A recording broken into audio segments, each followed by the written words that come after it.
global yearly production of plastic is estimated around 400 million tons per year, which is more or less the weight of humanity, of all the human beings.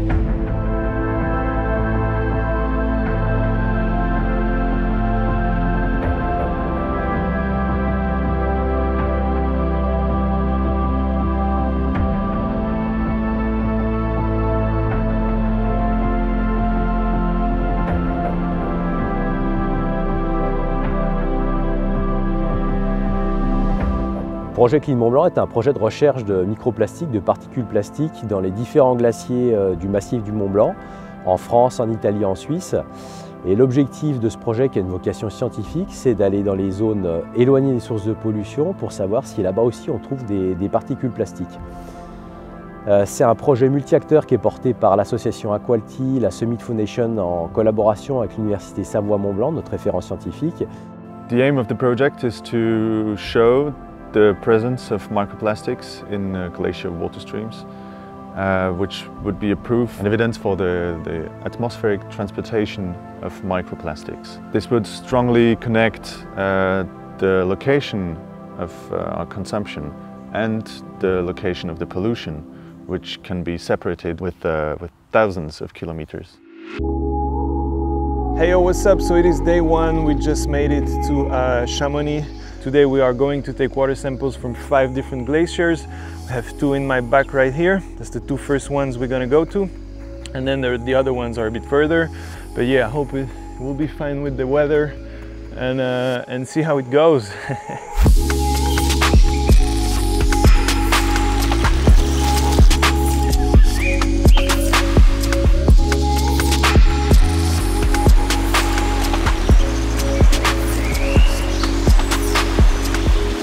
Donc aussi, on est au niveau du torrent des Bossons.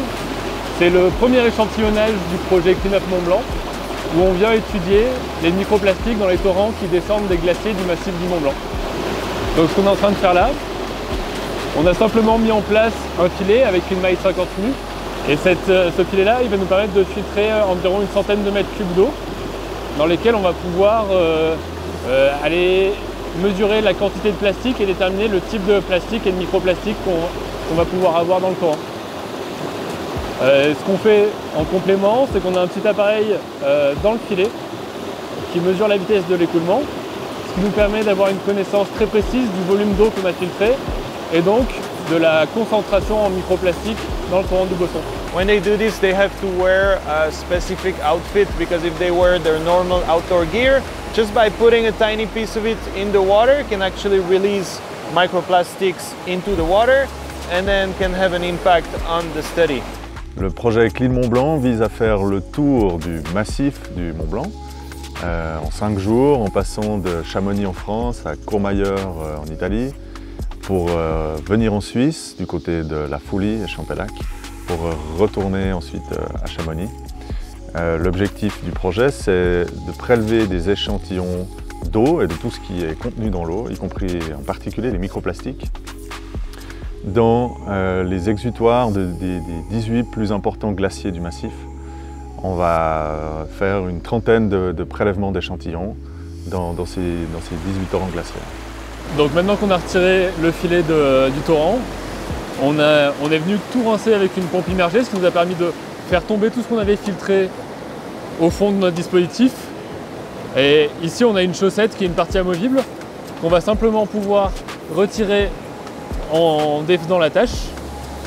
Et en fait cette chaussette là va contenir l'équivalent de la centaine de mètres cubes d'eau qu'on a filtré. Et c'est cette chaussette qu'on va ramener au laboratoire parce qu'elle contient notre échantillon. Et c'est sur cet échantillon là qu'on va travailler pour déterminer les concentrations en plastique qu'on avait dans le torrent.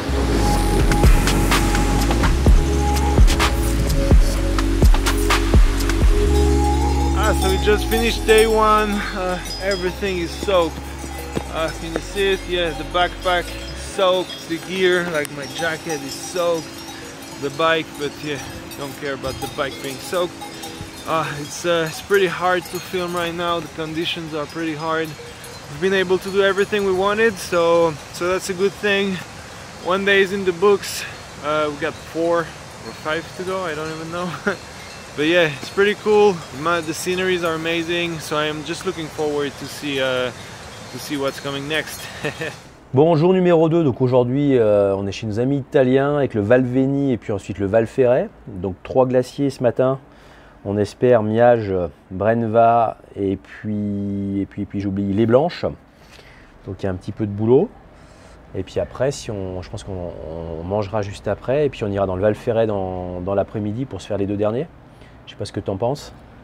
Moi, ce qui me paraît important, c'est qu'on puisse se décaler un peu du Tour du Mont Blanc où il y a pas mal de passages et remonter à chaque fois le plus haut possible, le plus près possible de l'exutoire des glaciers pour éviter d'être sur l'influence de cette route qui peut être un peu fréquentée. De toute façon, le Tour du Mont Blanc, il est un peu plus ici, tu vois, donc on est déjà décalé, mais je pense qu'on aura le temps effectivement de remonter un peu plus sur le front glaciaire. On va regarder ça en fonction de la météo parce qu'il faisait beau ce matin, mais là c'est quand même en train de se couvrir et du coup si on a 5 glaciers à faire, donc 10 échantillons à prendre, on aura pas tant de temps que ça. On va regarder de toute façon. On va s'adapter au terrain et puis on fera en fonction.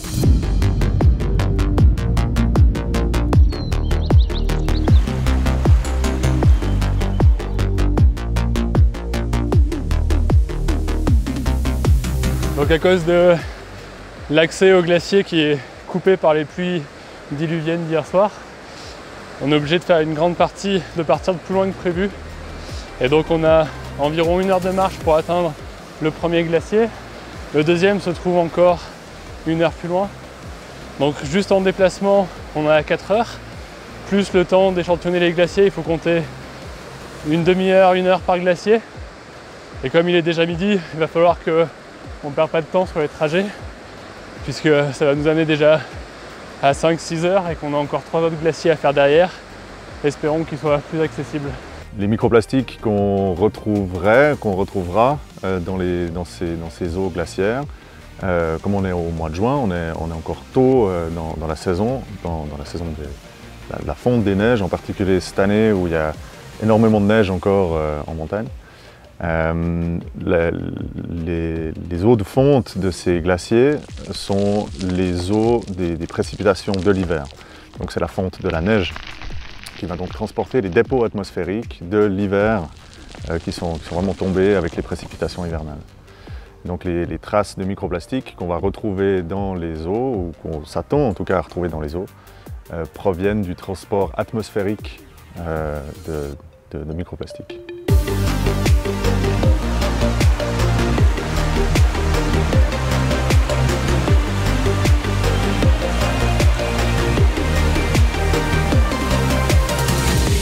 So we're on the way to the glacier where we're going to take the 4th water sample, and I saw a big group of ibex, so I just left the rest of the group, so they are on their way to the glacier to take the sample, and I just stopped here to take some shots of the ibexes.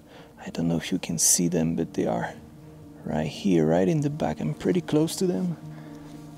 I came like super quietly, and it seems like they don't care at all about me being here. Like, check, they are, don't know if you can see, but yeah, you can see they are just here. That is so cool. It's always so cool to experience wildlife. This is the thing I enjoy the most when I'm out shooting and adventuring. This is beautiful.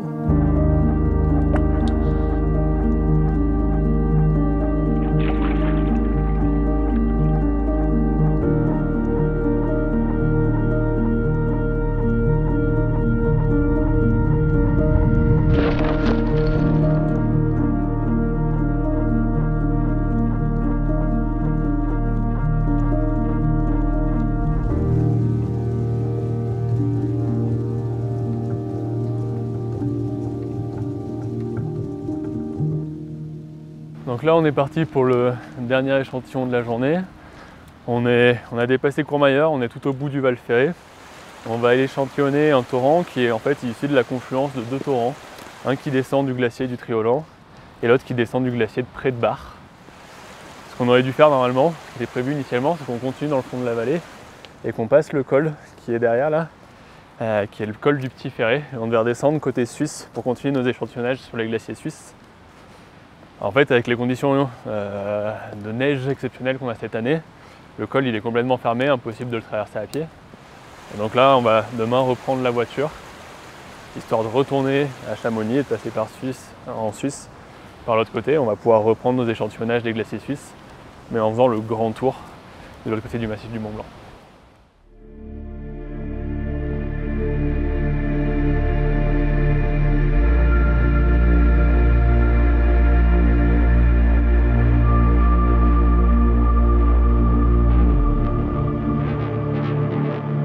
So let me explain a bit more of what we are exactly doing for this research. Since I am here on the field right now, maybe it's easier to explain and to understand. So we have the team over there that is about to take a water sample. So all of the water that you see here is coming from the glacier that is up there. So there is absolutely nothing between us, where we take the water sample, and the glacier. Absolutely no humans, nothing. So it means that if we find microplastics here in this water, it means that microplastics are actually in the air and that are traveling with the atmosphere. So they are being taken into the clouds and then traveling onto the glacier, and then when the glacier is melting, it releases the water and the microplastics are then traveling in the water. So the goal of this whole expedition is to prove that microplastics are not only traveling in the water, but they are traveling in the air as well.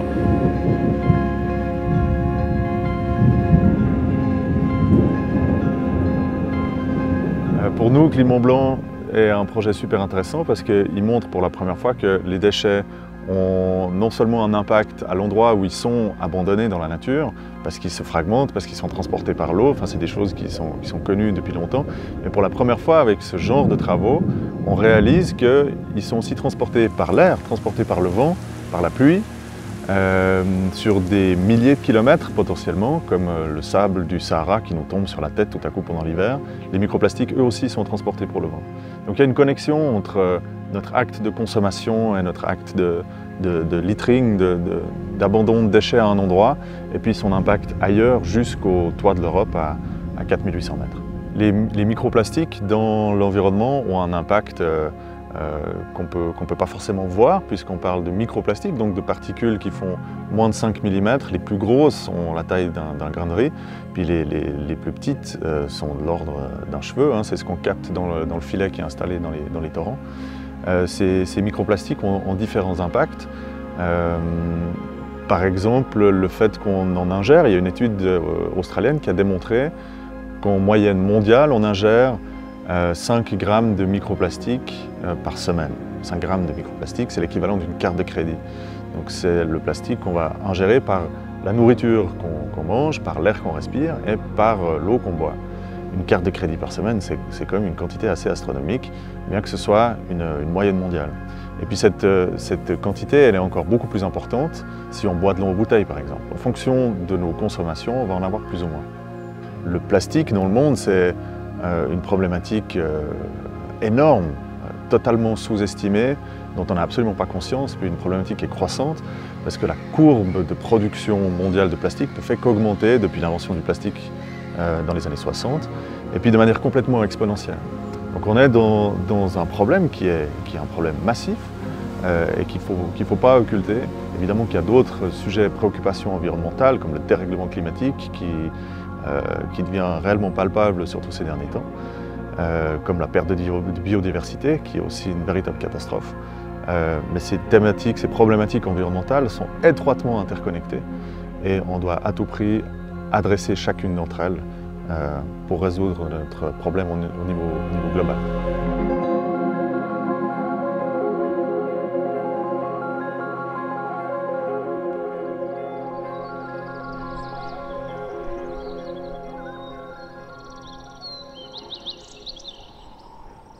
Yo, so we are now in Switzerland. I got my bike with me, hiking up. Not sure if I'm hiking or riding my bike right now. But yeah, we are at our first glacier here in Switzerland. It's looking gorgeous. The weather is not too bad. I hope it's gonna stay like this, or even maybe, hopefully, get even better. And we should see some pretty pretty gorgeous sceneries out here in Switzerland.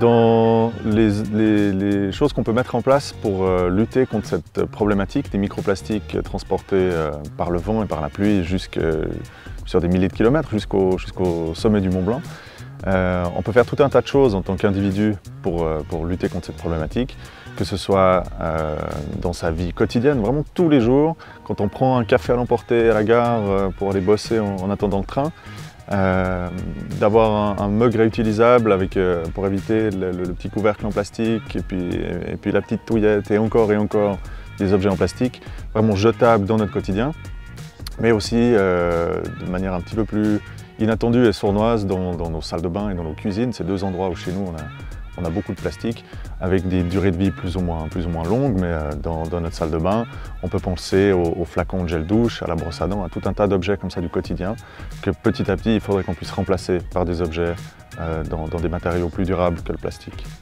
Et puis une façon de s'engager très concrètement, un truc tout simple, c'est de ramasser les déchets qu'on retrouve dans l'environnement.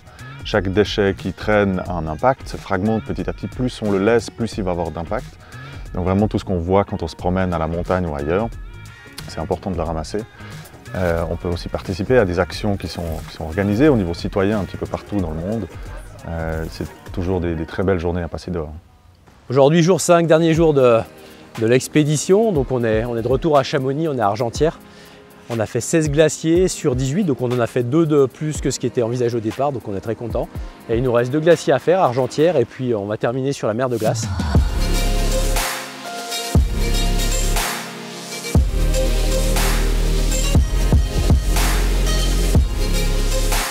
Là on est sur le 18e glacier, le dernier de la mission, dernier jour. On a la mer de glace juste en amont. On souhaitait remonter dans le torrent glaciaire, mais après on aimerait monter encore plus haut, mais il y a des gorges. On aimerait aller au-delà de la cascade, mais ça va pas être possible parce que ça devient trop dangereux, ça se resserre et il y a beaucoup de débit. Du coup on va prélever l'échantillon ici où ça semble un peu plus calme et on pourra prendre des mesures de débit.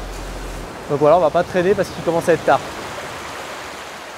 On a maintenant prélevé ces 30-35 échantillons dans les torrents glaciaires. Ces échantillons ils partent maintenant en analyse à l'université Savoie-Mont-Blanc et puis on attend la publication des résultats pour fin 2021 avec, on l'espère, de manière un peu schizophrène, on espère pas, retrouver des traces de microplastiques dans les eaux des torrents glaciaires.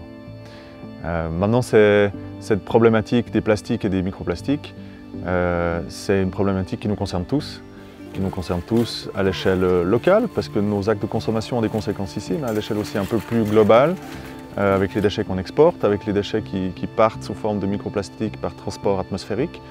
On a cette responsabilité locale et globale, et au final les solutions elles sont pas très compliquées. C'est vraiment des petites choses qu'on peut changer dans nos vies quotidiennes, dans nos salles de bain, dans nos cuisines, dans nos actes de consommation, pour réduire notre consommation de plastique à usage unique, mais aussi de plastique réutilisable.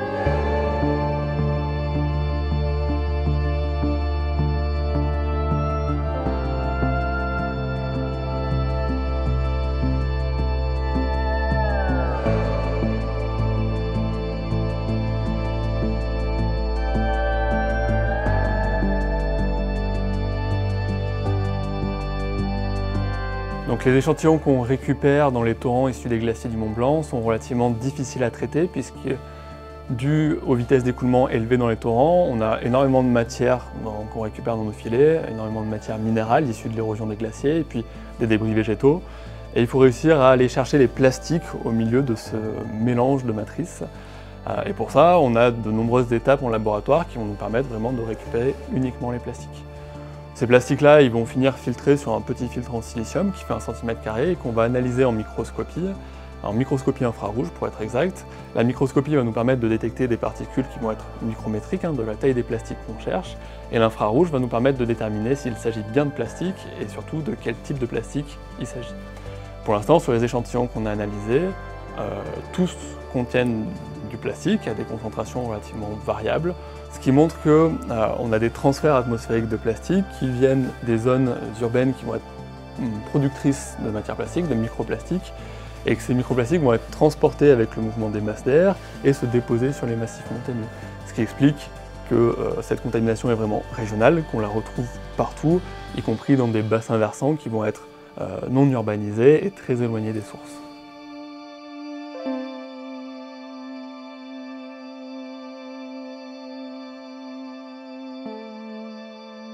Au final, ce sont plus de 18 glaciers qui ont été échantillonnés, à peu près 1000 mètres cubes d'eau qui ont été filtrés.